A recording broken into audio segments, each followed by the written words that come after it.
Ladies and gentlemen, thank you so much for your patience. Without further ado,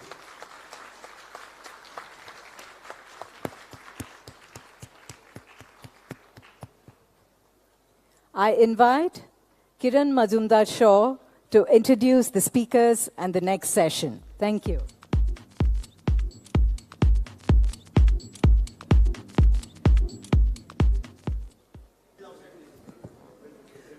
Good morning, everyone. I'm sure you'll agree that we've had a terrific day one of Imbue. And now we're off to a fantastic day two, starting with an absolutely fantastic session. And I have the distinct pleasure of introducing this much-awaited conversation between two iconic celebrities. The first is one of the most sought-after megastars in Bollywood, a versatile actor par excellence who has captured the hearts of millions and who can combine wit and serious acting with ease.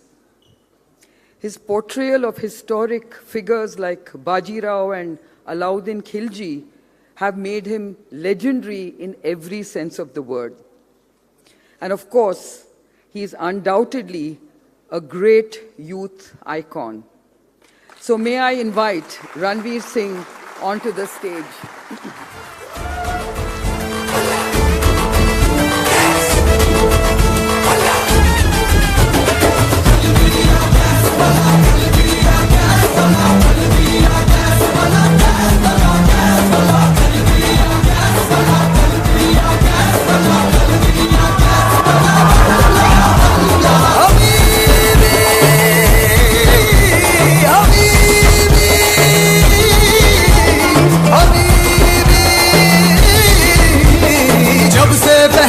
मैंने ये इश्क सहरा खली बली हो गया है दिल दुनिया से मेरा खली बली हो गया है दिल खली बली हो गया. And the other is one of the most influential thought leaders of our time. A spiritual mystic, a Padma Vibhushan, and a voice of reason and human advancement. Someone who is one with nature and who understands the dangers of man-made destruction of our forests and rivers and calls for action through his huge river rally. He is also flamboyant and cool. He is also a kind of a youth icon. He loves golf and he loves bikes. He's often called the mystic, the motorbike mystic. So, let me also invite Sadhguru-ji onto the stage.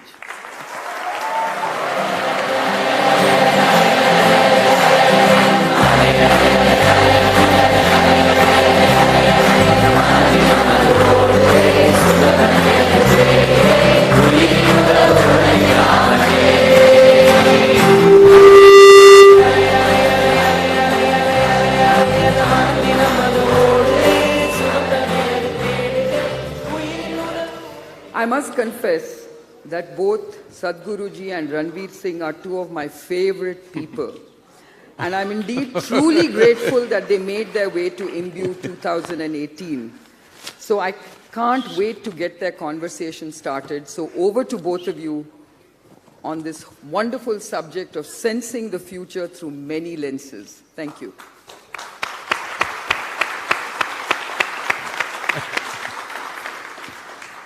At the end of that song that they played for you, you got shot. Yeah. Okay? Today it's going to be nice. यहाँ से तीर आएंगे. Good thing I stopped, no sir. Didn't go all the way till the end. They were like, इसको हटाओ यार. Let's see Sadhguru ji do some dance moves.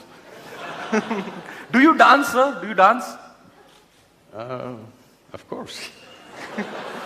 How can I not? But like, where? When? Like, do you like, you're at home, just put on some music, full volume, rock out to Khali Bali? Generally, I don't need any music, I simply dance. It's in your head, or there's no music in your head, you're just dancing. See,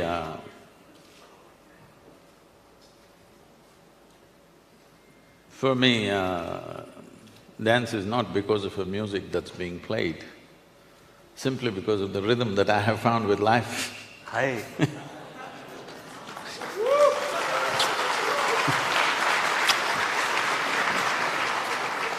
That's what I'm talking about. So I'm a huge fan, and I've become a bigger fan in the past month. I have two best friends, one's a photographer, one's a filmmaker, and they're massive fans of Sadhguruji.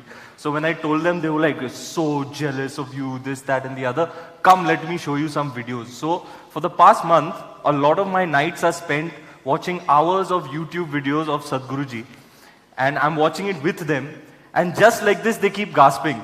So Sadhguruji is talking, and we're sitting in silence watching, and then they interject with these gasps and gushes like, ah, ah, ah. 33-year-old grown men, very macho guys. The range of your fans is amazing, sir. So coming to dance, I see it as a form of active meditation. Like in my experience, when I've been to a lot of raves. I like psychedelic trance music. I think the 140 plus BPMs, it does something to me. When I dance for hours, 4 hours, 6 hours, 8 hours, non-stop, I feel euphoric. Does that resonate with you at all?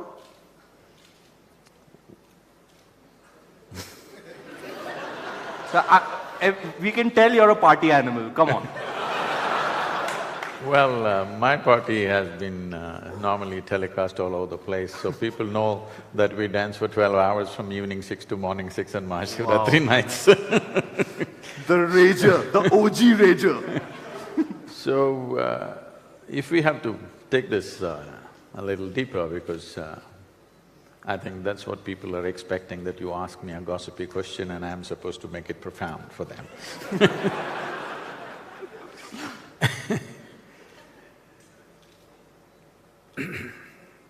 So it's like this, this nation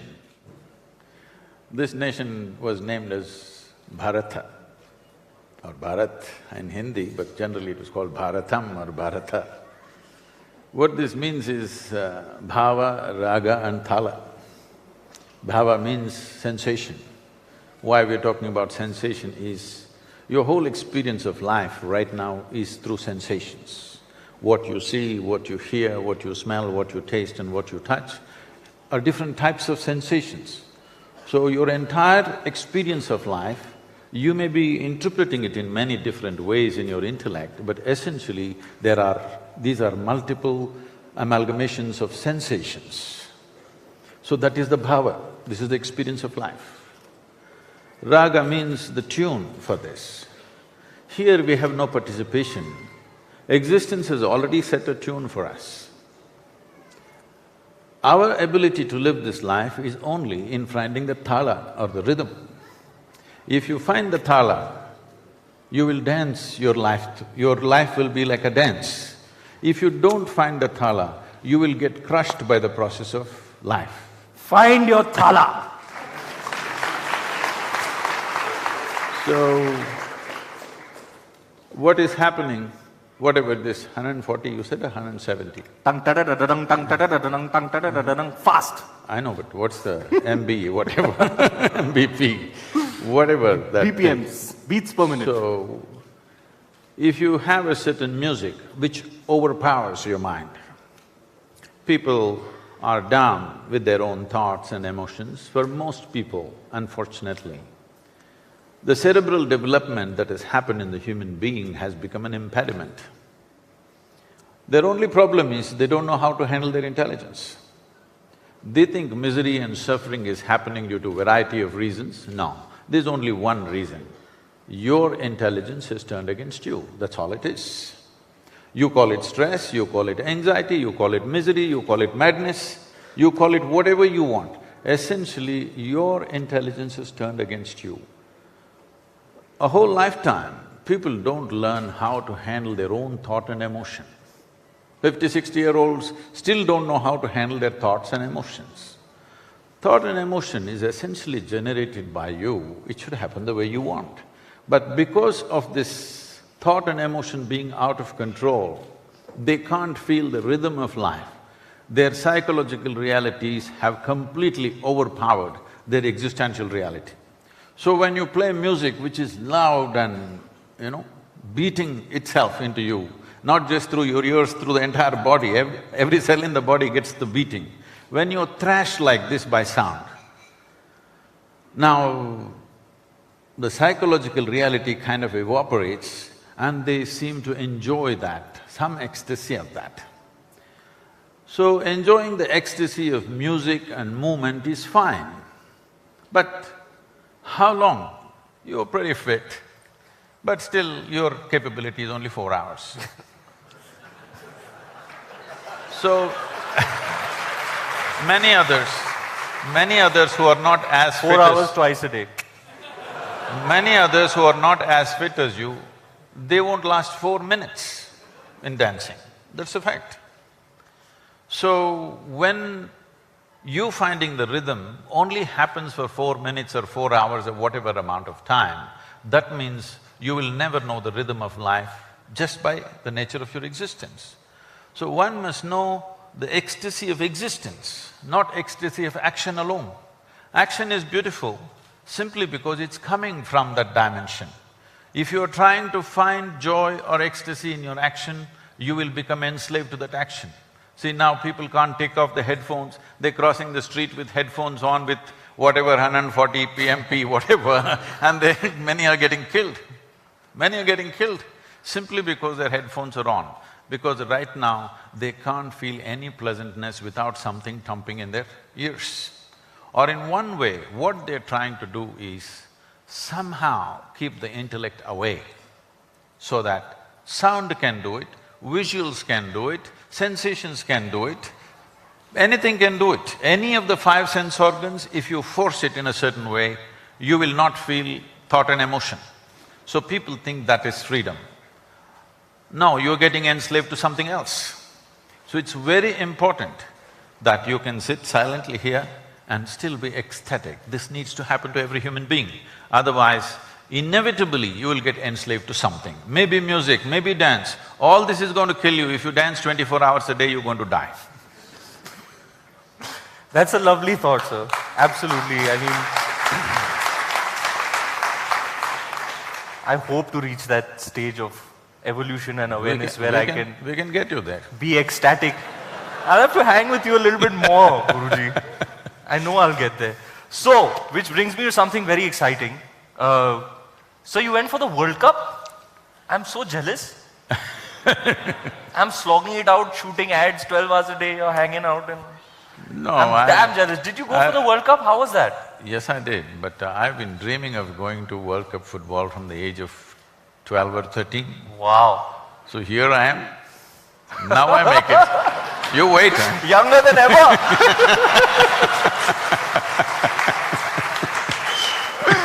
How was it, sir? Tell us how was your experience? To such a lifelong dream coming true. Witnessing the greatest spectacle in the world. Spectacle is, of course, fantastic in its own way, and we have to congratulate the organizing capabilities of Russia. And the way they did the organization, almost everybody who was there was saying, never before another World Cup has been organized like this. So there were lovely. thousands of volunteers across the towns, across the city, both Moscow and St. Petersburg, where I attended the events. Just about every 100, 200 meters, there would be somebody standing, smiling at you, and if you look little confused, they will approach you and ask, where do you need to go, what do you need?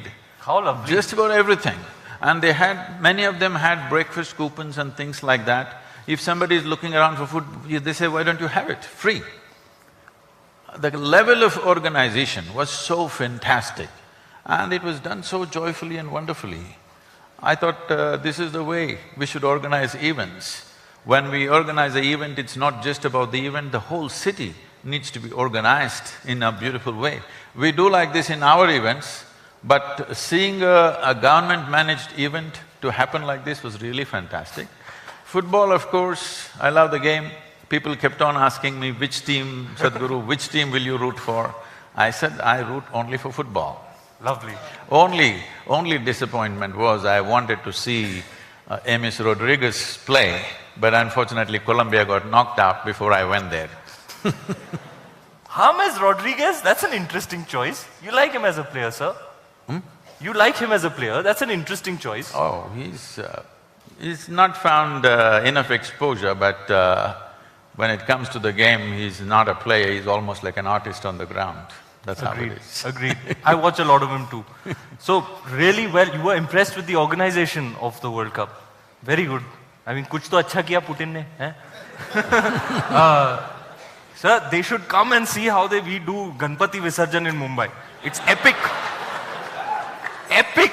You should see our organization over there.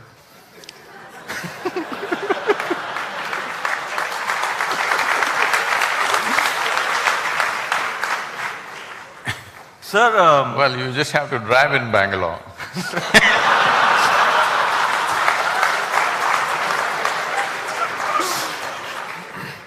So sir, what about like you thoroughly enjoyed watching the football, but what do you think about, what is your take on sports? It's competition, you know, it's, isn't it based on one-upmanship?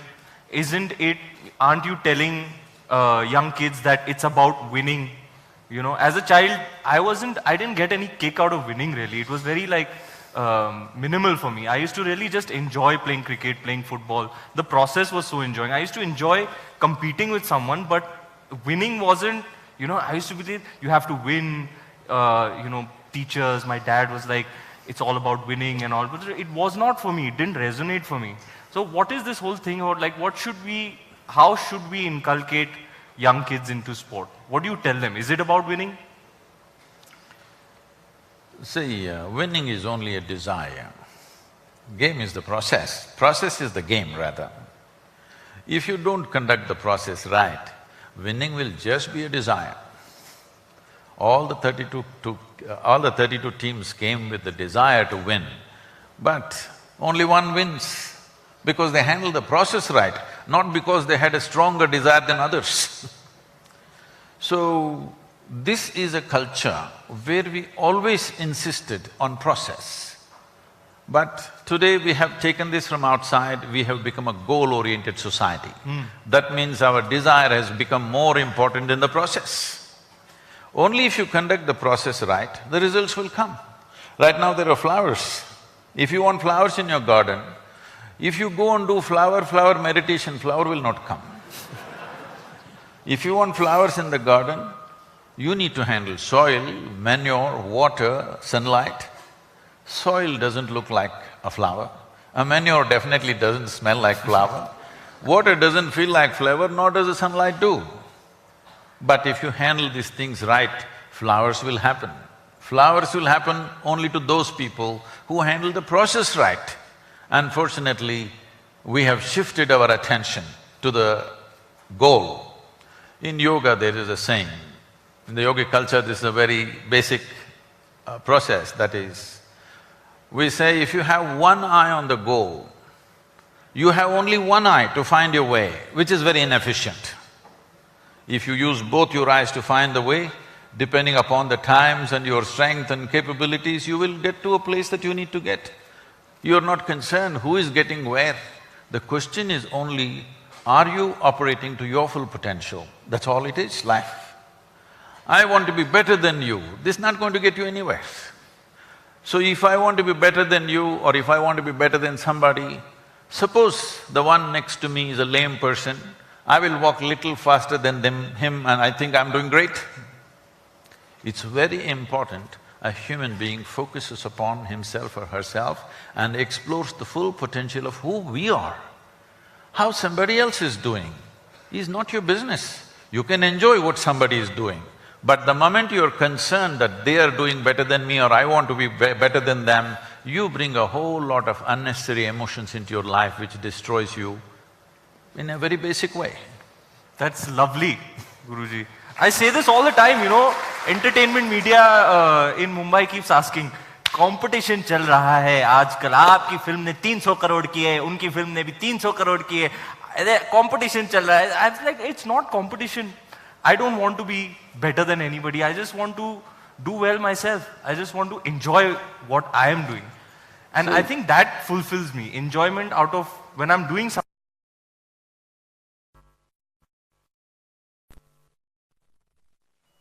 If we do not do what we cannot do, that's not a problem. But if we do not do what we can do, we are a disaster. So, if when I'm doing something, I'm always looking at what you're doing, inevitably I will not do what I can do and I will become a disaster. It's very important that I am doing everything I can do absolutely, and if you're doing something different, I can look at you once in a way just for the joy of seeing somebody's success. But if you're concerned about how to be better than somebody, you cannot enjoy anybody's success, nor can you enjoy your own success.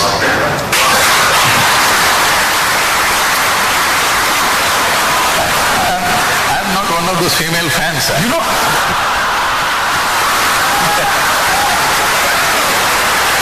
Do it there. You know, Guruji, I feel everything you're saying. I don't want to be better than anyone. You change the direction, it'll be You know, Guruji, I feel all of these things. I genuinely feel them. I don't want to be better than anybody. I want to enjoy my process, enjoy what I am doing, enjoy what other people are doing. I'm just not able to articulate it. That's right. That's why you are here. So, which brings me to this concept. You mentioned success, you know, and everybody, you know, I've noticed is trying to define success. Along the way, I came across a meaning that I really liked. It was, success is the magnitude of the beneficial footprint that you can leave on society. I like that definition. One of the definitions of success that I liked. But what is your take on this concept? What is success? I mean, we're here, is the purpose of life, are we here to procreate? If we procreate, are we successful? Like, how do you consider yourself like, now I'm successful?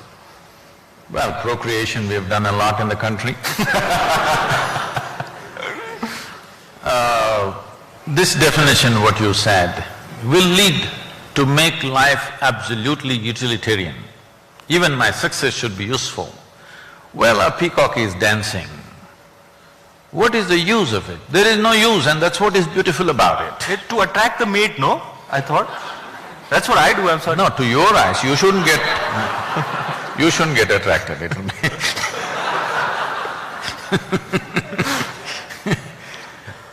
The thing is, everything that's beautiful in the world, what is the use of it? This is why people are asking this everlasting dumb question, what is the purpose of life? Sir, so yesterday, I put a tweet out saying, I'm meeting Sadhguruji tomorrow, what should I ask him? And 80% was, what is the purpose of life? What is the purpose of life? What is the purpose of life? I was like, guys, just come up with something else. Please. So, when you ask what is the purpose of life, essentially you are asking, what is the use of life? There is no use. Even if you are not born, everything would be fine. Believe me. Actually, it would be better.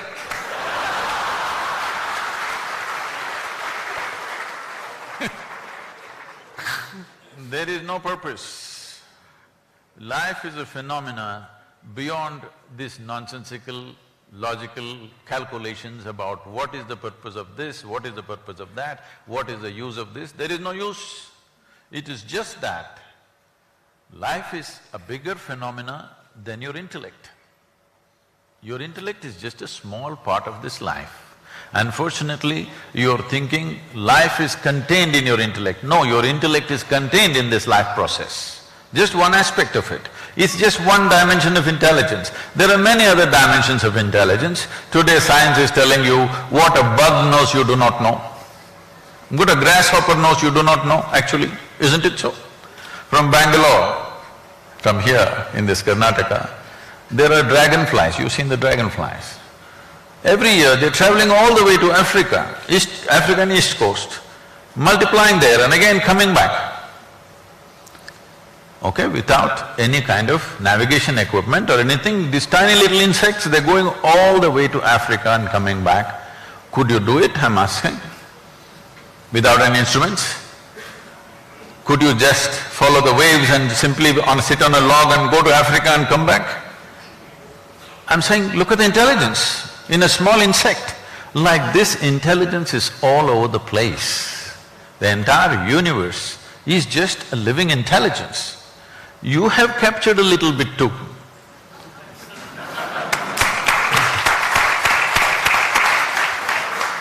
So sir, today we are here essentially to sense the future. Now what is this? Why have we given this title to this session, Sensing the Future? Now I've heard you before saying the moment right now is eternity. This time travel, past, present, past, future is all nothing.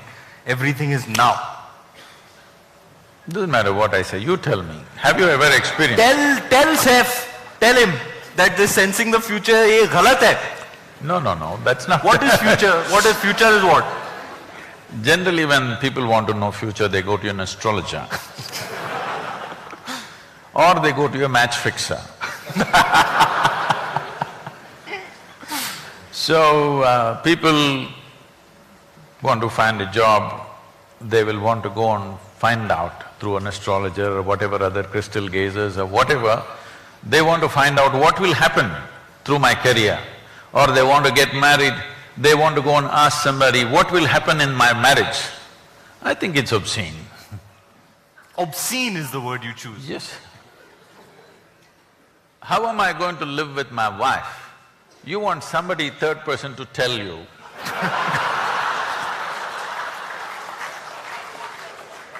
I think it is obscene. I'd have to agree. So, essentially you are a match fixer.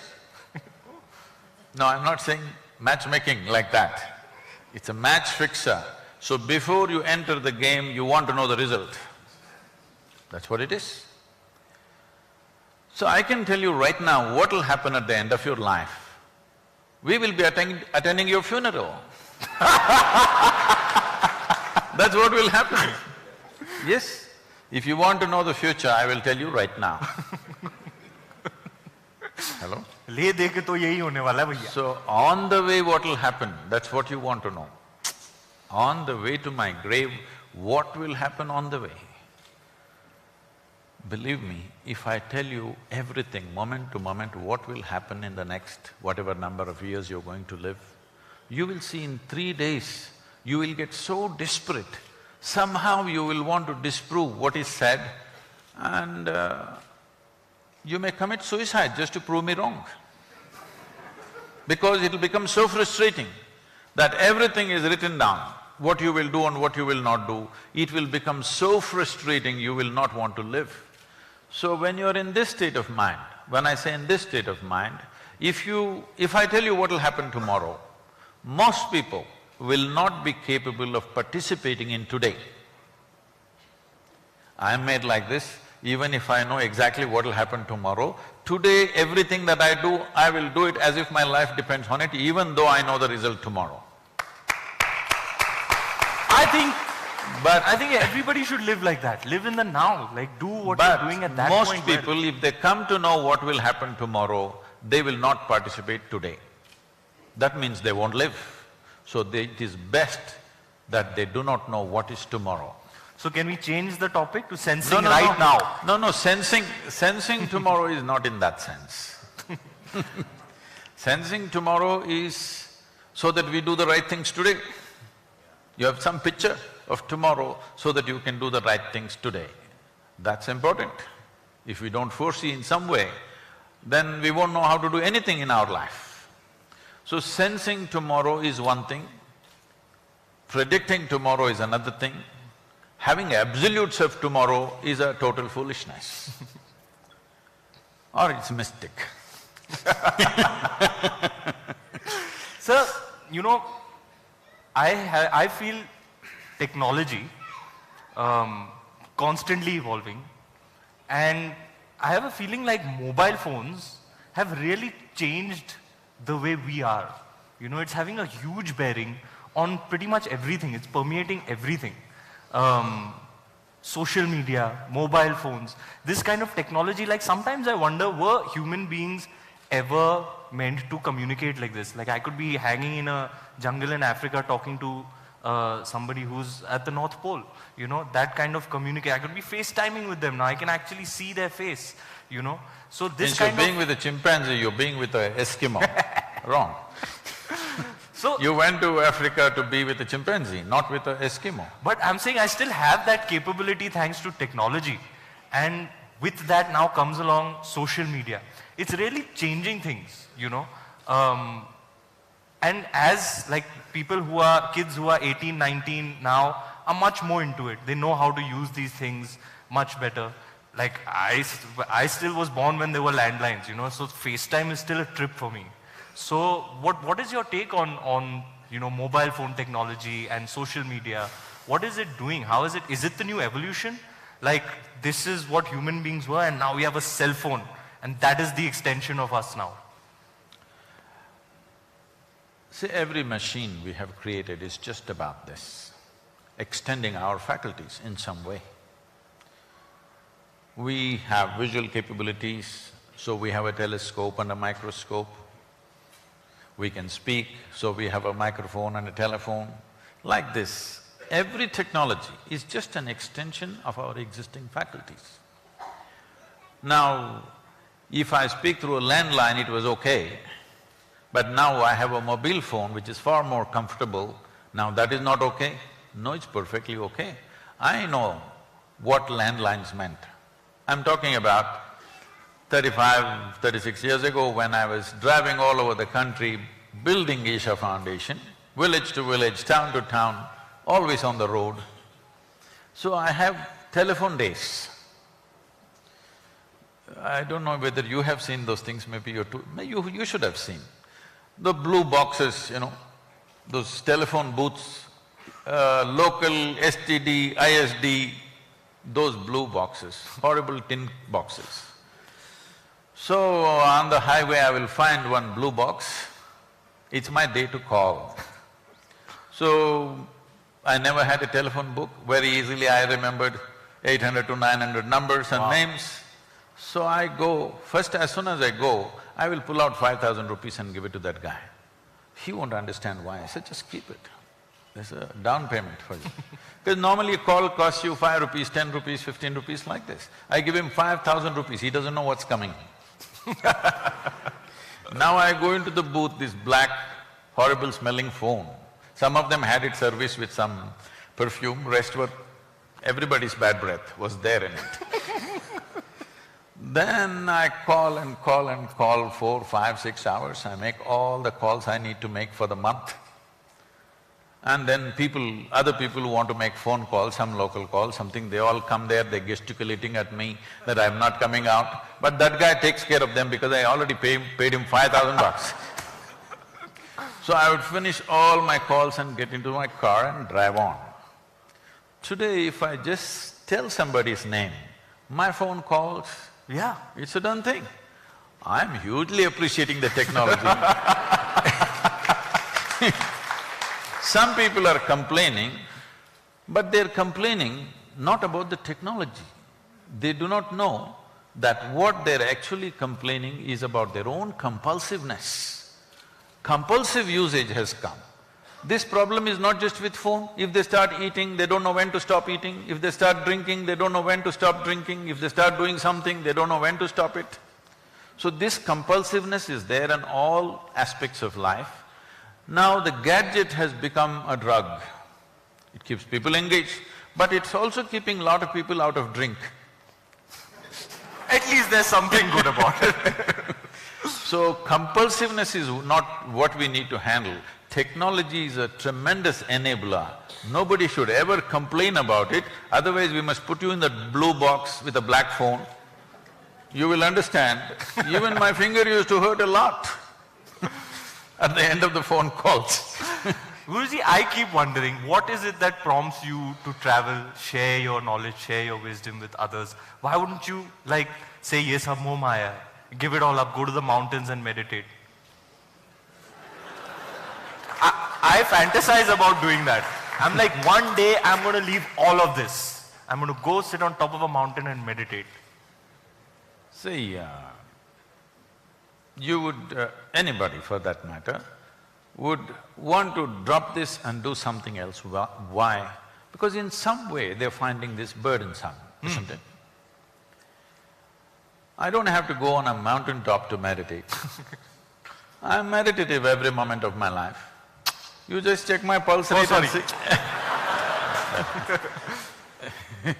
You always bowling in the wrong direction. You are saying such chumma things. You watched Padmavatna last night. So you check my pulse rate, you will see I'm always meditative. So I don't have to go somewhere to meditate. This is what I was saying when the previous what's the purpose of life came. See, if you fix a purpose of life, you will do what you think is right. If you don't fix any purpose to life, you will do whatever is needed. And that's what is most important today. That we do what is needed, not what we fancy. I don't know what is it that I need to do. How will I know? See, can I be honest with you and tell you that I find a truth, I feel a compulsion to entertain people. Does that make any sense to you? yes, so many people cannot even smile or laugh unless they sit in a cinema. They can't do it with their neighbors, they can't do it with their family. The best place for them is a cinema hall, they can laugh because it's a dark place. So you're doing a good job, I heard.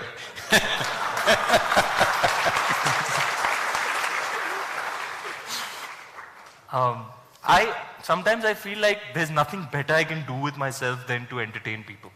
You know, it's like this is one thing I know I can do it well, and I can, I can make people smile. I love to do that. You know, when somebody sees me on the road, they're like, ah!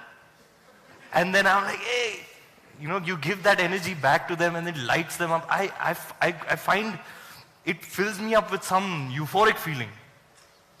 It is also needed right now. Entertainment is very needed because people are not simply ecstatic by themselves. Entertainment is very, very needed. Otherwise, a lot of them would sink into depressions. So, you are doing a very cheap psychiatry. When I say cheap, I mean inexpensive. Not cheap means that way. No. I didn't mean that way. I meant very… It's not cheap, $500 to go to a multiplex nowadays. I know, but to go to your psychiatrist, do you know what's the fee? So, inexpensive psychiatry, at least they go there for those 3 hours, they feel good and they come… Especially in a country like India, where a whole lot of people are living in abject poverty. I think cricket and cinema is keeping the mood of the country little up. I wish slowly that changes in the sense that people will be joyful by their own nature. They don't need… Arey please, Guruji, I'll be out of a job here. Then I will teach you how to do something else which will still… Asli psychiatry. This is a question that, sometimes this is not my particular… No. I was never interested in the, the examinations and things that happened. But I saw people sometimes, many times, desperately copying answers in the examinations and things like that. But I never saw anybody copying questions like this. What do you mean, yaar?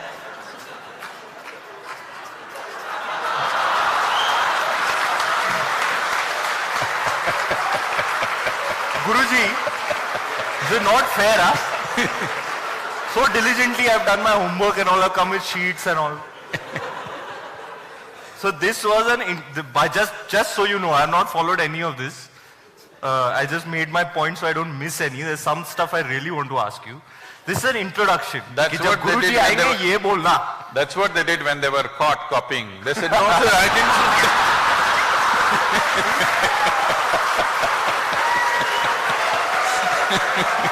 मैं तो खुल्लम खुल्ला कर रहा हूँ यार. Hey, चुप कर. This I to put it out on Twitter, sir. Where I'm khullam khulla. I'm khulla sand.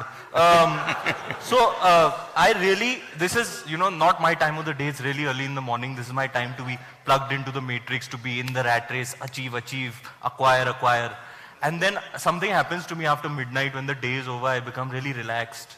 And then like I have these existential thoughts and I start thinking about other things. And this thing always fascinates me. I find the universe to be in some kind of dichotomy. I want you to explain that to me. I know you can elaborate on it because I've seen you talk for so long on YouTube. I know you'll tell me something. I've never been able to figure it out. See, I never said your movie was too long.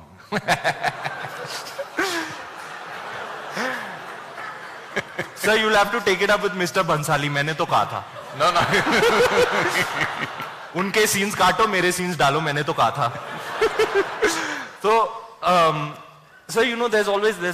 there's light, darkness, black, white, yes, no. Life, death.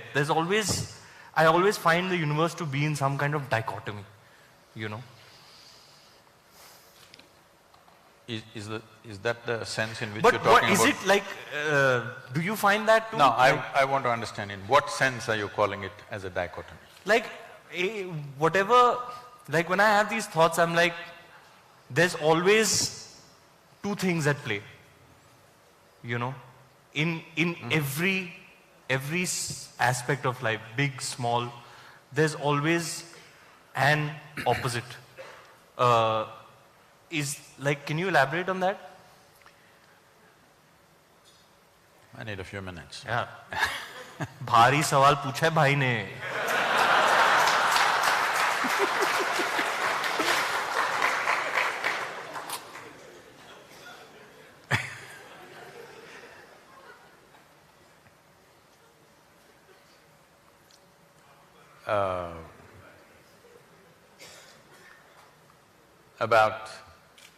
Before coming to the dichotomy,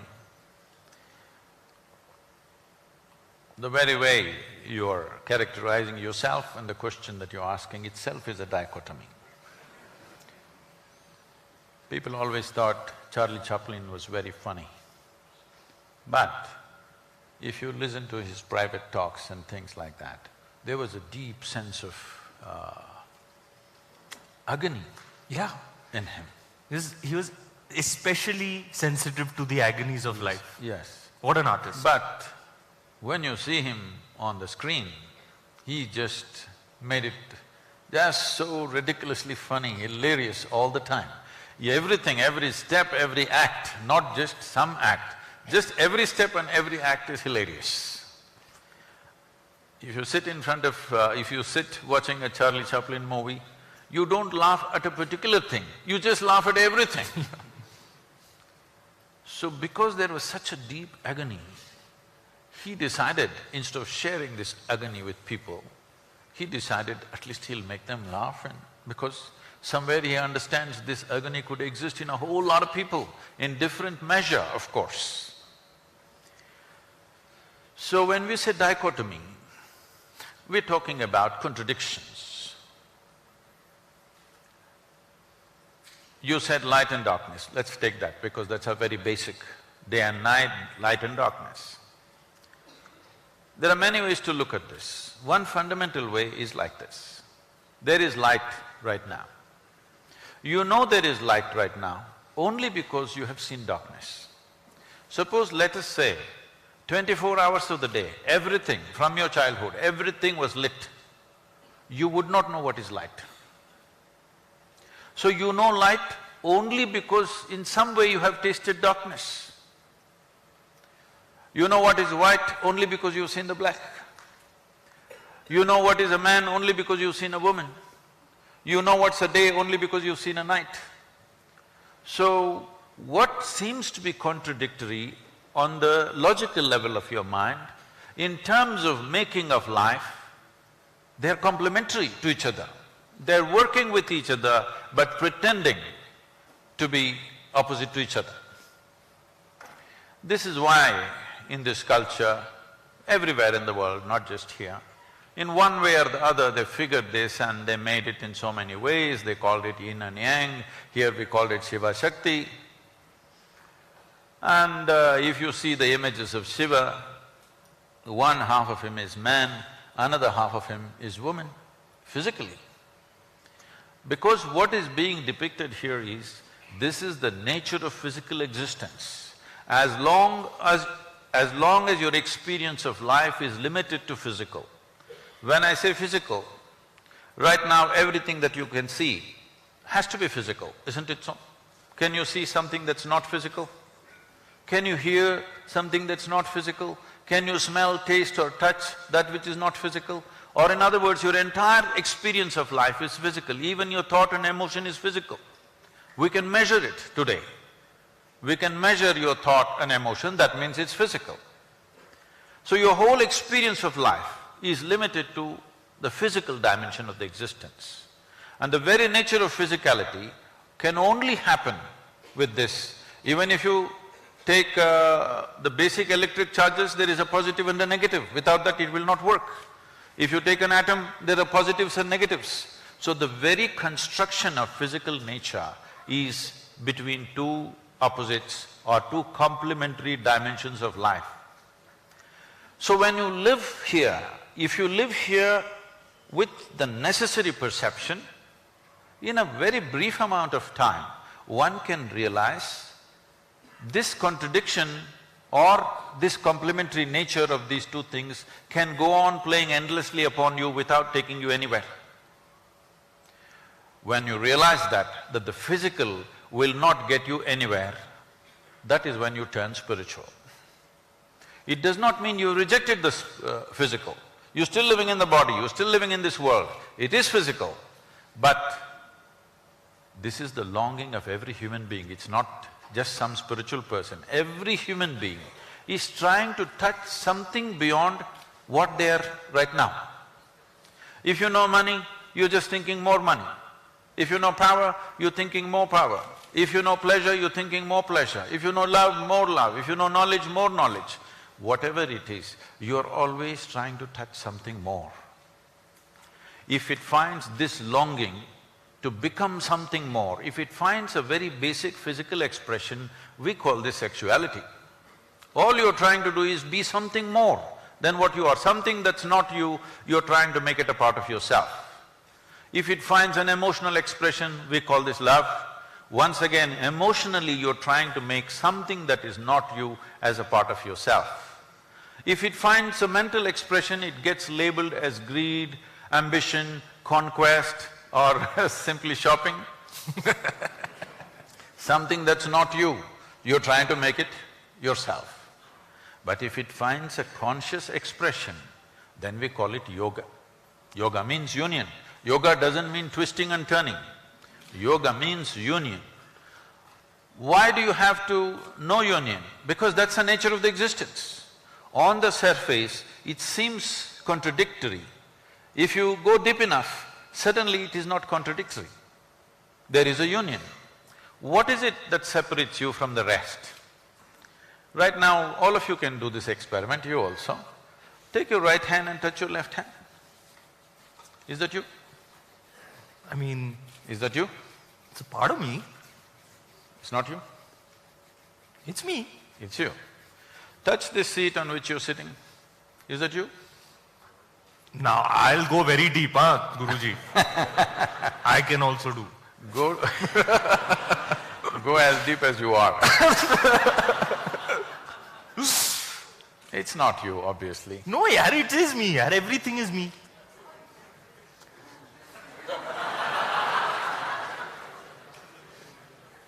Everything is Pura you. Brahman. Hmm? You know, I believe…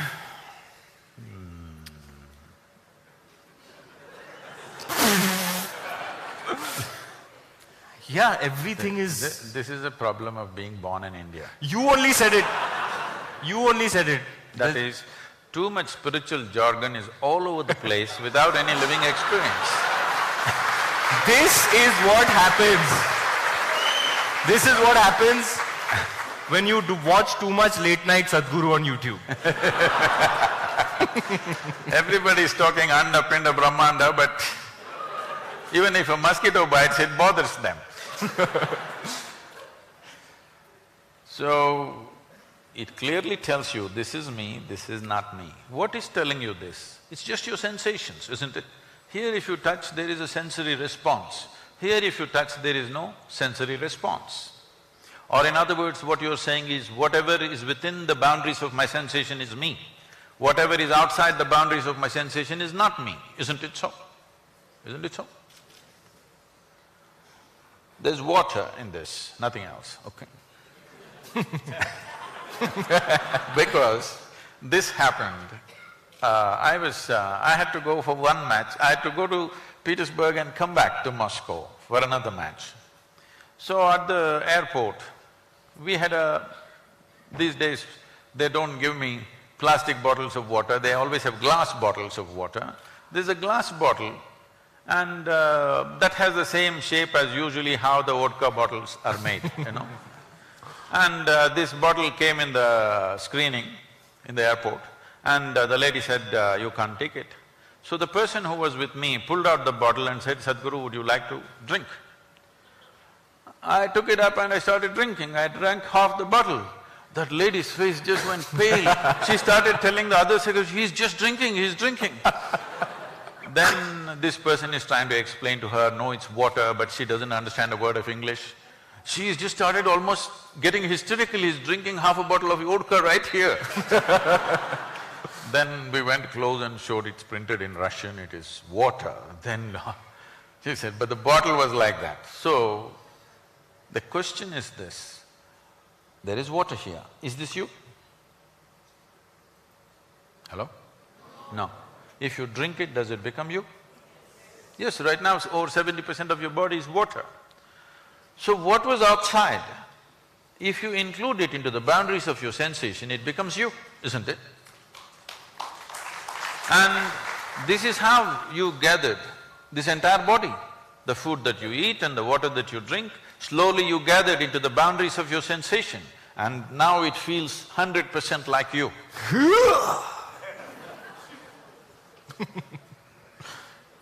I'm gathering a lot of protein these days. So, what is not you becomes you every day. Every day it's happening to you. What yoga means is, you make your life energy so exuberant that your sensory body expands. You heard a phantom leg, somebody lost a leg, though their physical leg is gone, they still have all the sensory leg in place. Because sensory body has a presence of its own. If you become very exuberant within yourself, you will see your sensory body will spread. Suppose your sensory body became as large as this hall, you would experience all these people just as you experience your hands and fingers. If your sensory body became as large as this universe, you experience the entire universe as a part of yourself. That is when somebody calls you that you are a yogi, that means you have experienced the union. Now, if for one moment, if you experienced all these people, really like how you experience your body, you experienced all these people for just one moment. After that, do I have to teach you morality? Thou shalt not kill, thou shalt not steal, thou shalt not harm. Do you have to teach them various kinds of morality? What is a part of you? You have no issue with it of any kind, isn't it? This is what essentially spiritual process means. That is, you transcended the limitations of your physical existence. Spirituality does not mean looking up or looking down. Spiritual process means you understood the limitations of physical and extended your experience to something beyond your physical nature. Because what is physical about you is fully accumulated from outside. Even the first 2 cells was given to you by somebody, isn't it? Hello? Even the first 2 cells are not yours, your parents gave it to you, rest of it is just earth. Most people don't get it till you bury them. But if you get it right now, that what you're carrying as my body is just a piece of the planet. What you're carrying as my mind is just what you gathered from the society in which you exist. Beyond this, there is something called life.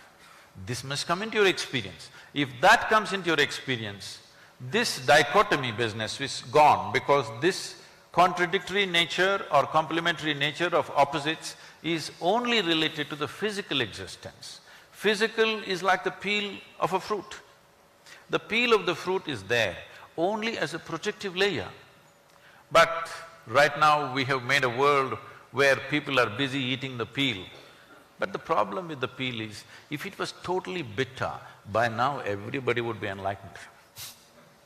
The problem is there are spots of sweetness in the peel. People are trying to make juice out of that.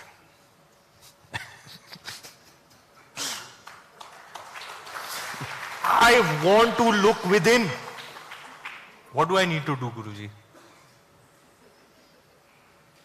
I want to, if I were to say this, make this statement, I want to be at one, at peace with myself. What do you suggest I do? So peace is a very poor aspiration. No. Why I'm saying this is no, this is not to just negate you. Unfortunately, even so-called spiritual leaders are going about saying the ultimate goal of life is to be peaceful. I'm asking all of you a simple question. Every one of you know the answers. It's just that somehow you determine not to use it in your life. It's not that you do not know. Tell me, can you enjoy your lunch? Even if you're not ecstatic, at least you must be peaceful to enjoy your lunch, isn't it so? Hello? A handful of people who live around you, work with you, can you enjoy their presence? Even if you're not blissful, at least you must be peaceful, isn't it? Just to enjoy your walk on the street, you must at least be peaceful, is it so? So I'm asking, is peace a fundamental requirement in your life, or is it the ultimate goal of your life? Fundamental requirement. So why is somebody making it as the last thing that'll happen in your life? It must be the first thing that happens to you, isn't it? So, do not ever hold peace as a ultimate aspiration, because peace is a basic requirement. Every creature, if their stomach is full, they sit peacefully, except human beings. Yes or no? You have a dog at home, feed him well, he sits there peacefully, isn't it? What is the human problem? The human problem is just this, they are not able to handle their own intelligence, that's all their problem is. This happened unfortunately about 2.5 months ago. A lady, a television anchor in Andhra Pradesh, jumped off the 5th floor window and killed herself, and she left a note, "Nobody is responsible for my death, my brain is my enemy." She articulated it 100%. In fact, this is the reality with most human beings. It's their brains which is the problem. You remove half their brains, they will all sit peacefully. You must act how they will sit. No, if you remove half their brains, how they will sit, you're the actor, you must show.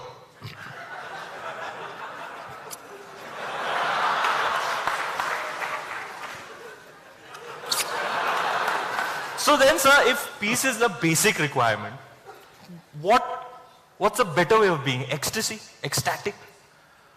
So let's understand this. Peace means a certain stability. It's very nice. When things are stable within you, that means you're balanced. Then you can use your body and the many faculties that you have in a sensible way, because you're peaceful. If you're agitated, you cannot use it in a sensible way, it'll go all over the place.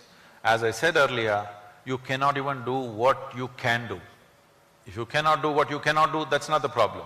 When you do not do what you can do, a disaster is unfolding in our life, isn't it? When you're not peaceful, this is what is happening, so that's a fundamental thing. So if your experience of life, if your mental state becomes pleasant, we say you're peaceful. If it becomes very pleasant, we say you're joyful. If your physical body becomes pleasant, we say you're healthy. If it becomes very pleasant, we say you're in pleasure. If your emotion becomes pleasant, we say you're in love. If it becomes very pleasant, you're in compassion. If your very life energies become pleasant, you are blissful. If it becomes very pleasant, we say you're in ecstasy.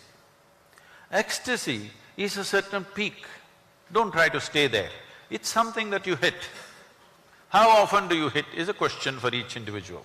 But to be blissed out every moment of your life is a living reality for everybody. Is this a goal by itself? No. If you are blissed out by yourself, what it means is, you are never the issue in your life. There are 1,000 issues to handle.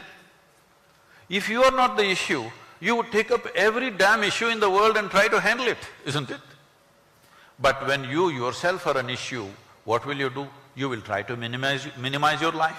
People are always warning me, Sadhguru, you're taking such big projects, if they don't happen, what to do? If they don't happen, what to do? They didn't happen. But I don't want to die not trying. Whatever we can do, we will do. Maybe it will happen, maybe it will not happen. It depends on times, it depends on support, it depends on various things. But if you are blissed out, you are never the issue in your life. This one thing everybody must make sure. There are 1,000 issues in life, but I'm not the issue. That means you have decided you're always a part of the solution, never a part of the problem.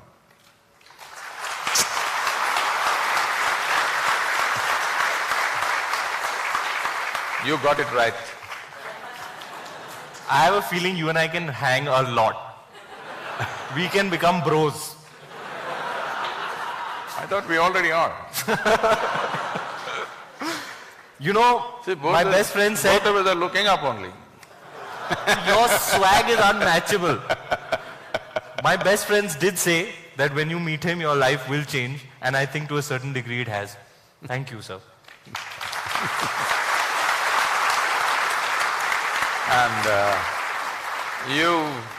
That so many youths are right now being entertained by you, I want you to take advantage of this. And because India is a youthful nation, our demographics are such, 50% plus or below 30 years of age, no nation has this. So this demographic advantage will become an advantage only if we create an inspired, balanced, very clear-minded youth in the country. Otherwise, we will be the biggest mess on the planet. So, I want you to use your popularity and the following of youth that you have to bring this to them. I'm thinking of dedicating a certain amount of time for India's youth. I would like you to be in some way part of that and make it happen. I'd love to. Thank you.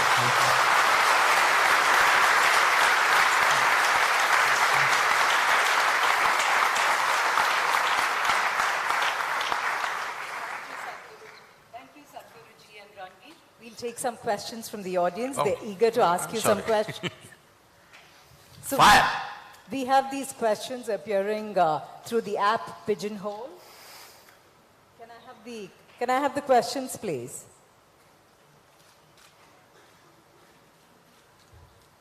So they ask the questions through the app and then they get voted upon and the questions with the top number of votes get picked. Yeah, I can't see it. Technology issues. मैंने तो पहले से ही बोला था sir fail है. Okay, this question is for both of you. To my knowledge, I haven't seen anybody from our IIM alumni becoming a Guruji or an actor. What is your advice and your thoughts on this? Maybe he has a manager from IIM, I don't know. Could be, sir. Could be. I don't know. To my knowledge, I haven't seen anybody from our IIM alumnus becoming a Guruji or an actor. What is your advice and thoughts on this? Really? No mystics? No performers? No? What do most IIM alumnus become? You'll have to enlighten me.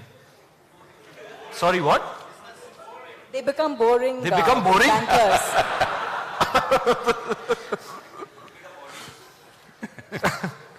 I see jubilant faces, yaar. Jubilant. So, I think our education system, not just at IIM, right from kindergarten, is life-taking process.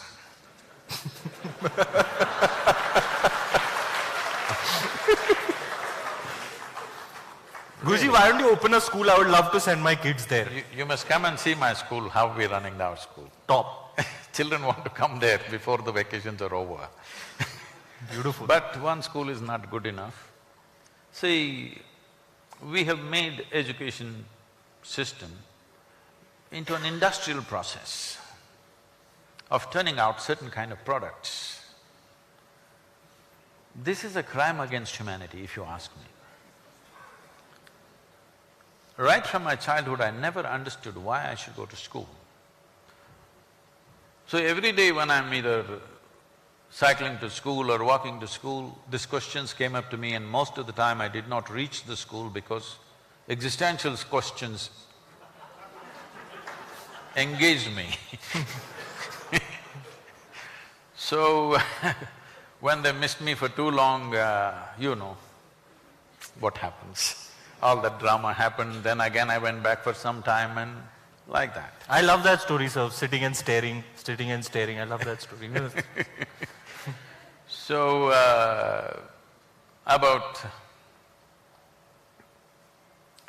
why education does not produce either mystics or even actors for that matter, because both of them need some versatility, not a set straitjacket. In a straitjacket, nobody ever became a mystic. In a straitjacket, maybe in India, certain type of actors you can become. You can do the same thing in every movie and still you're an actor. No, it's happening. Agreed, yeah, agreed. Yeah. Same movie, same thing every time. I saw only one of yours, so I'm not making judgment on Sir, you. मैं तो versatility मतलब. So, if you have a straitjacket, you cannot act, you definitely cannot access other dimensions of life. So this happened to me about maybe 10, 11 years ago. This school where I studied almost 45 years ago, the trustees of this school came to invite me for their 125th anniversary. I said, see, please, why me? I was not just a not good student, I was not even a student. I can tell you. So… Shall I tell you what they said? No, no, Sadhguru, you are the only mystic, you have to come. He's acting. Homework, sir. So now that you know the story, we can leave that.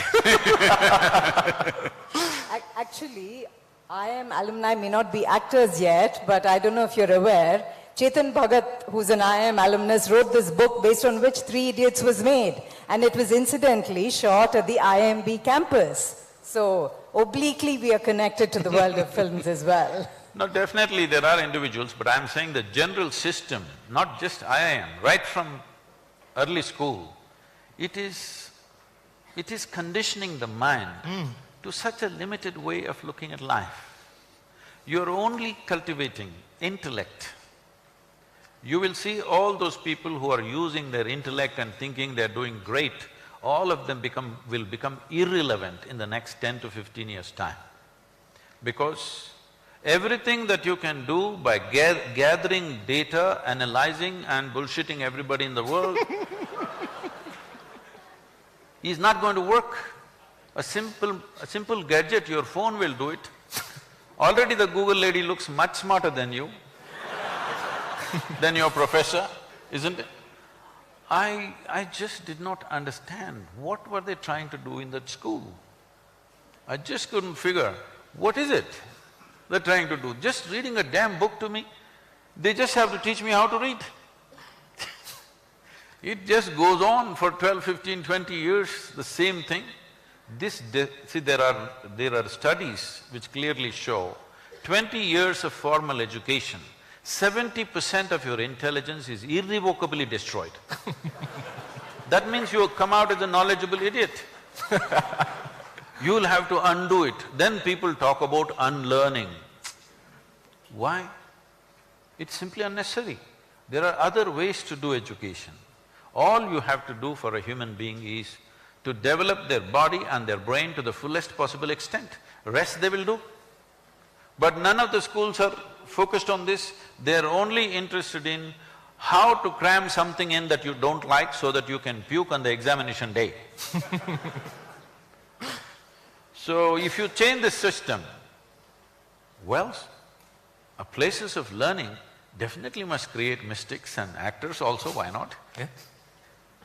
One of our speakers yesterday, Mr. Saul Singer, who's sitting here, actually spoke about this beautiful model of education in the future, which talked about building resilience and building the other qualities which are not taught today in schools. Okay, Ranvir, we have this question. I think you can take a look at it. I'm not quite sure whether you want me to ask you this question or we'll pass and move on to the next question. I think we should pass. Okay, can we have the next question, please? Sadhguru, there is a growing concern that we have become an intolerant society. Have we really become intolerant? If you're living in a newsroom studio, a television studio, then yes. But I have a huge access on a daily basis to the people of this country. I know this country by first-hand experience. I've traveled and still traveling the country and meeting all sorts of people, from tribal women to people like you. So, in my experience, the differences of caste, creed, community has come down a lot compared to how it was 25 years ago, a lot. That is a fact. But still, there are terrible things happening in rural India, still happening, still enormous discrimination, but compared to how it was 25, 30 years ago and how it is today, there is a world of change. There is a huge change. If you do not understand, 1,000-year-old problem cannot be fixed overnight. We just have to keep pushing the positives and get it there. I will tell you a simple thing. This is almost nearly maybe 36, 37 years ago. When I first was in a village in Tamil Nadu, I decided to do a program. So somebody offered their large home, so about 150 people turned up. We did the first day program, then we served a meal to all of them. Second day, only about 75 people turned up. Then I asked, what happened? They said, those people that we called yesterday, they are all that particular caste, whatever that is, we cannot eat with them. I said, then I cannot teach you all this. I did not teach, I closed and went back. Then when I went home and I thought about it, I said, this is a 1,000-year-old problem. Either you can work towards solution or you can just be very righteous and leave it right there and walk home. Then I went back again and I said, okay, you guys have problem eating with them, don't eat with them. We'll just do the program. They said, okay. So we did the program. At the end of the program, I just devised simple games and made them all play together. They had no problem playing together because no scripture says you should not play together. So they all played together. That became the Gramotsav movement right now. Over 10 to 15,000 people participate in the finals of the game, where people gather in huge numbers in Tamil Nadu. Over 700 teams from across Tamil Nadu participate in this, men, women, children, all kinds of people participating in these games. These games have taken away the distinctions, because whoever plays well, that guy becomes the champion. It doesn't matter what caste or creed he belongs to. So you can see this, that this happened in United States. You hate the blacks, but you cannot help having Magic Johnson's poster in your bedroom. You can't just help it, because he's magic. So the same thing we did in a smaller scale in rural Tamil Nadu. Why I'm saying this is, this intolerance just going on, this about, many unfortunate sexual assaults and stuff happening, it's not happening new. Believe me, I have been in the villages and towns, lynchings, these things have always been happening, just not been reported, that's all. Why does this happen? You need to understand, we are not a state or a country which is ruled by law. It's only society manages its own law. Because there is not enough policemen, there's not enough infrastructure. In United States, the average time in which a police car arrives is 3 minutes and 20 seconds on an average. A policeman arrives fully armed. You think he's got only handgun. No, when he opens his boot, he's got a rifle, a high-powered rifle, he's got a shotgun, and sometimes some of them also have like a small Sten gun. 3 to 4 weapons he has, and 2 of them come, they could handle a crowd of 50 or 100 people. Here a policeman comes with nothing in his hands, no even lathi he doesn't carry, he comes on a bicycle. You don't expect him to handle a frenzied mob. Why is the mob frenzied? I have actually witnessed 2 lynchings myself. What? Yes. If you live in the villages of this country for 20 to 30 years, minimum 1 or 2 lynchings you will definitely witness. I was in my farm, where it's a very remote village. One day I just ride into this village and I see a big crowd. I park my motorcycle and I just go and see, they're just beating a human being like I've never imagined possible. Then I try to get in and try to stop them. They push me aside and they go ahead, and the guy dies there on the street and they bury him right there outside the village. Then the sub-inspector of the local, not in that town, somewhere else close by, the police station is some 10-15 kilometers away, he was a friend of mine, he was my batchmate. So I went there and I told him, what is happening? You need to do something about this. He said, I know about it, you don't get into this affair. Somewhere they're building some small dam and somebody starts a rumor all over the place that they're taking children and sacrificing for this dam. In every village this is happening. Any strange-looking guy enters that village, it's finished. They're going to steal their children. So now it is found technological support, the rumors are spreading much faster. But even before it was happening, unfortunately, this is because there is no law enforcement. This is the way mob enforces law, unfortunately. We need to change this means. It needs education, it needs evolution of the society, and it needs enforcement. We are not capable of enforcing law for 1.3 or 4 billion people with the number of policemen that we have. It is always the society which decides how to enforce the law. So it is very sad, but today people are catching it on the mobile phone, so you're seeing it. But I'm telling you, if you live in a village for 25-30 years, you will definitely see at least 1 lynching in your life, almost in every village. This happens, unfortunately. Yeah, we'll just ask. Kiran, would you like to ask Sadhguru a question? So Sadhguruji, you said that, we should not be the problem but a part of the solution. And you also I know that you are so committed and concerned about the rivers of our country.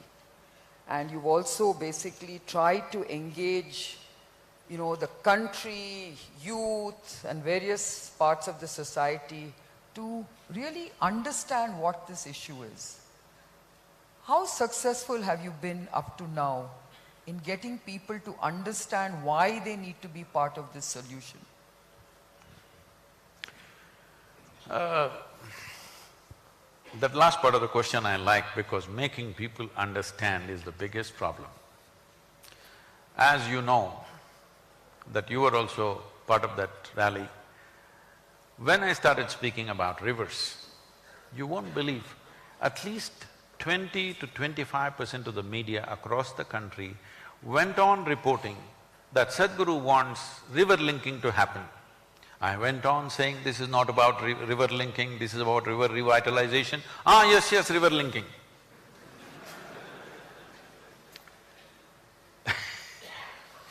I'm saying professional reporters, reporting like this all over the place.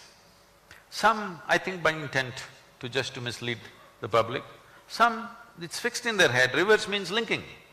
Because so many people have spoken about linking, they think it's about linking. This is a fundamental thing we need to understand. Our rivers in this country are largely rain-fed or forest-fed rivers. Only 4% of our river water is glacier-fed. We are always trying to do what Europe does or America does. Most of our modules we've picked up in the form of dams, in the form of canals. This is all imitation of European way of doing things. But they are temperate climates. Here we have only 40 to 48 days of precipitation or rain in a year. These 48 days of rain that comes down, we are supposed to preserve in the land for 365 days. The only and only way you can do this is to enrich the soil and keep it in shade. There is simply no other way. There is no great technology involved in this. It needs a forest.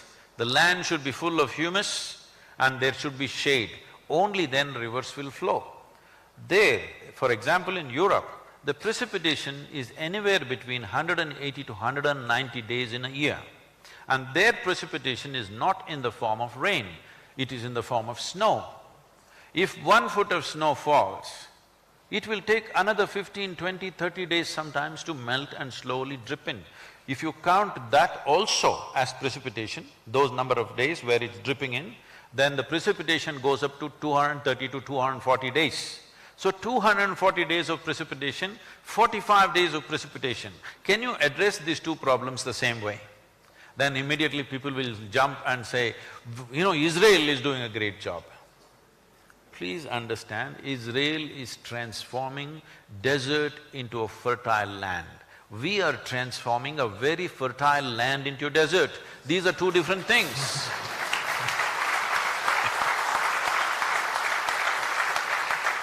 So, have we managed to make the whole nation understand? Maybe not, but we have managed to make the central government understand, Niti Aayog understand, a few state governments to understand, and the policy, almost 80% of the recommendations are already in the policy, and budget is being allocated for at least about 20 to 30% of the policy budget is being allocated. It is less than a year. I think it's very, very agile response from the government. It's phenomenal. And United Nations took this up in a big way, and on March 22nd, which was the World Water Day, we launched what is called as a decade of action, because the recommendations we have made is relevant for all tropical nations. So a decade of action has been launched by United Nations, behind which there is a budget of some $2 billion.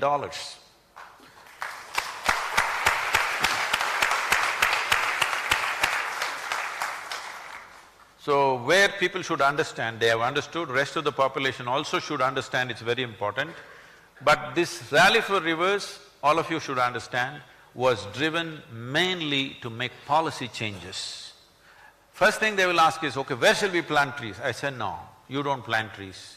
What should you do? There are three things you should do. You must give a missed call, you must make your friend give a missed call, and make his friend give a missed call, and that's all you do. Missed call, will it bring up a river? No, this is a democratic society. Here, unless there are numbers, nothing will change. You need numbers.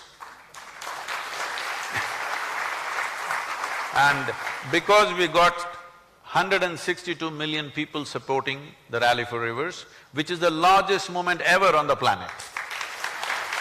Because of that overwhelming support from all the people in the country, we gave the policy document to the Prime Minister at 6:15 or 6:20 in the evening. Next day morning by about 11 o'clock, we get a call from the PMO saying, Prime Minister has formed a special cell and they want a soft copy of the policy. I thought, that's fantastic. That's never happened in this country before.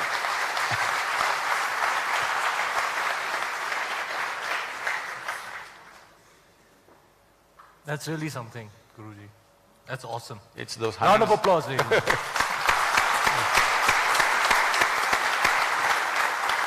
I will also give missed calls. No, that time is over, missed call. Now, missed call business is over. Now I told you, you must stand up for the youth of the country. Ranvir, here's a question for you. How do you manage to pull off that bundle of energy, all that bundle of energy? I don't know. Everybody asks me this, Guruji, how are you so energetic?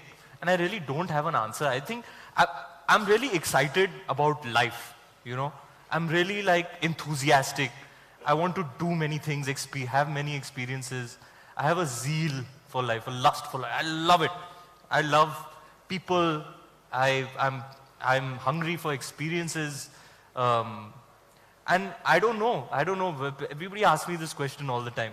What is the secret of your high energy? And I really don't know what to say.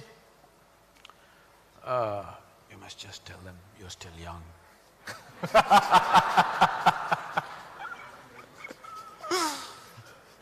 I'm still young. They should ask me that question to me, Sadhguru.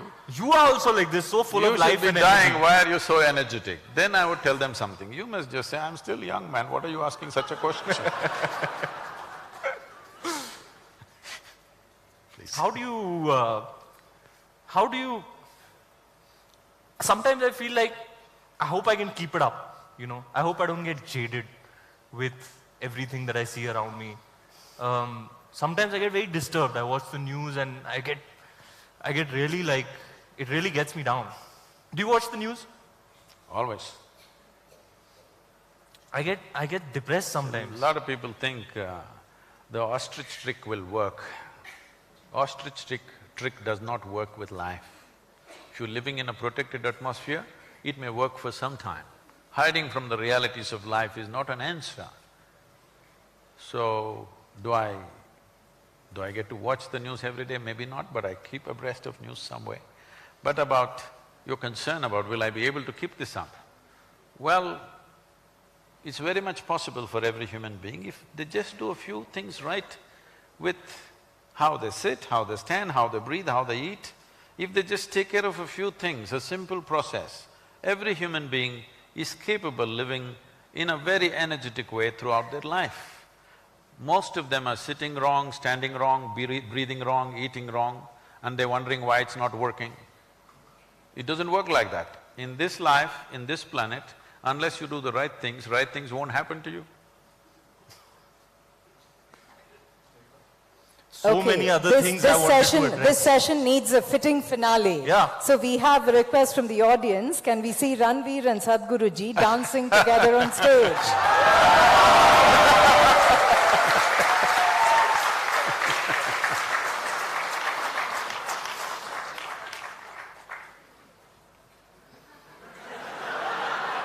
To music that will be chosen by the organizing team. No, they didn't come to see me dancing. This is somebody who is not here. And anyway, this questioner cannot see, right? He's not here. Oh, they're here. Let's organize a party in the evening. Huh? Few minutes? Sir, मैं कितने करोड़ लेता हूँ few minutes के? Let the managers negotiate and then we will see. Sir, I am ever ready. You know me. So can we have the music, please? எல்லாரும் சொல்லுங்க பார்க்கலாம். அலே அலே அலே அலே அலே அலே அலே.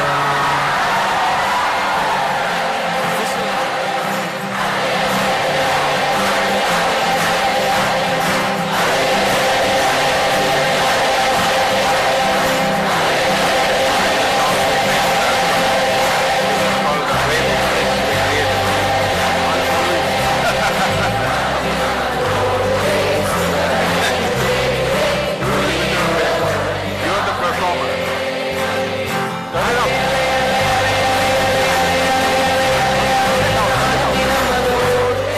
On one condition. I mean, you're getting Guruji to dance, which means everybody in here has to get up and do the same step. Come on.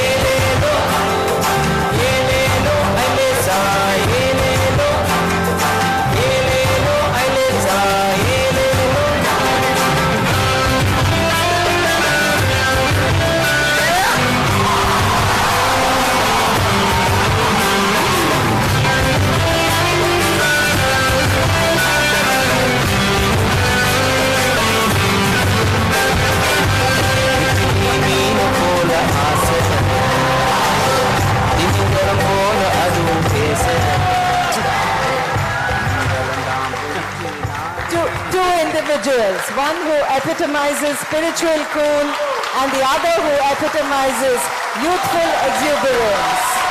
Sadhguru-ji and Ranveer Singh, both equally charismatic. We'd just like to give you a small token of our appreciation, please. May I request Suman and Amit to come on stage to give a small token of our appreciation to Sadhguru-ji and Ranveer. Can we have the mementos, please?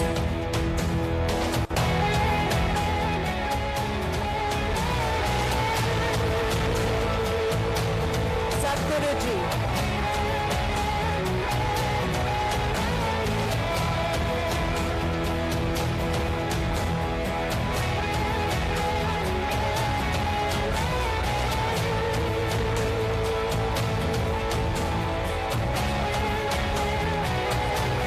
Sadhguru-ji.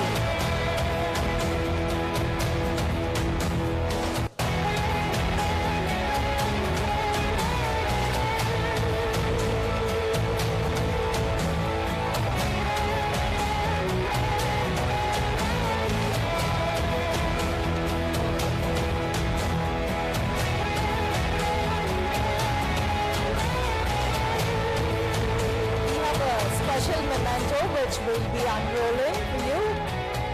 Sadhguru-ji, a special memento prepared just for you.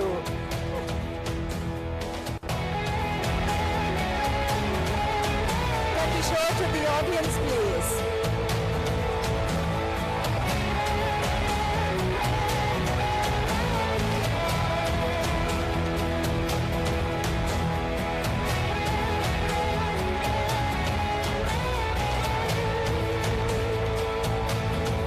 Here is a small token for Ranveer now.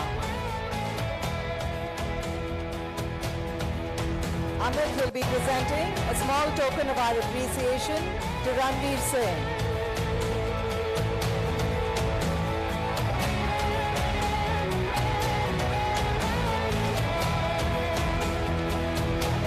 Amit.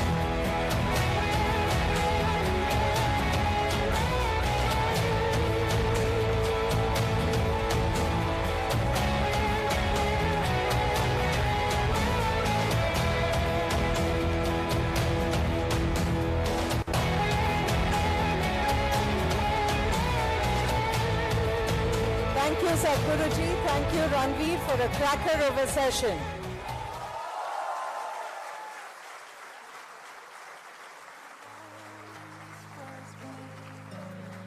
Layer and layer you peel off me. The pain it is, but the joy it brings. So thank you for showing me what I'm not, for showing me what I could be.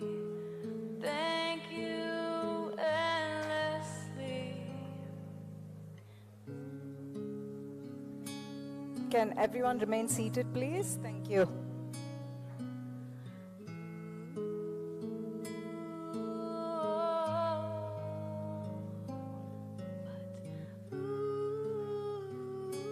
If I could only just be, you could show me all the things I would be willing enough to see.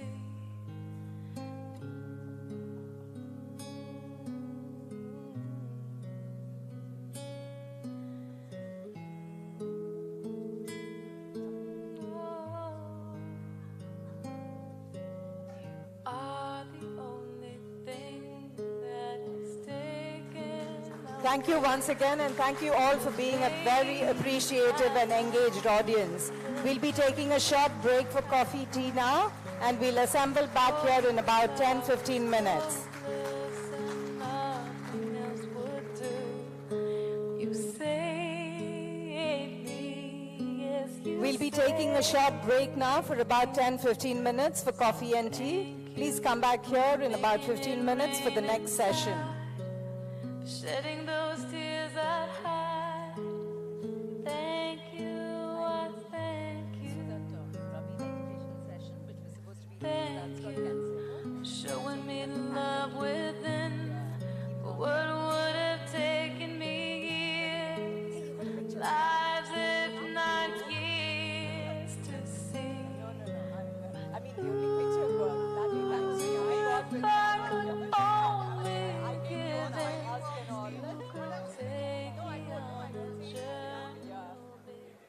hope he did.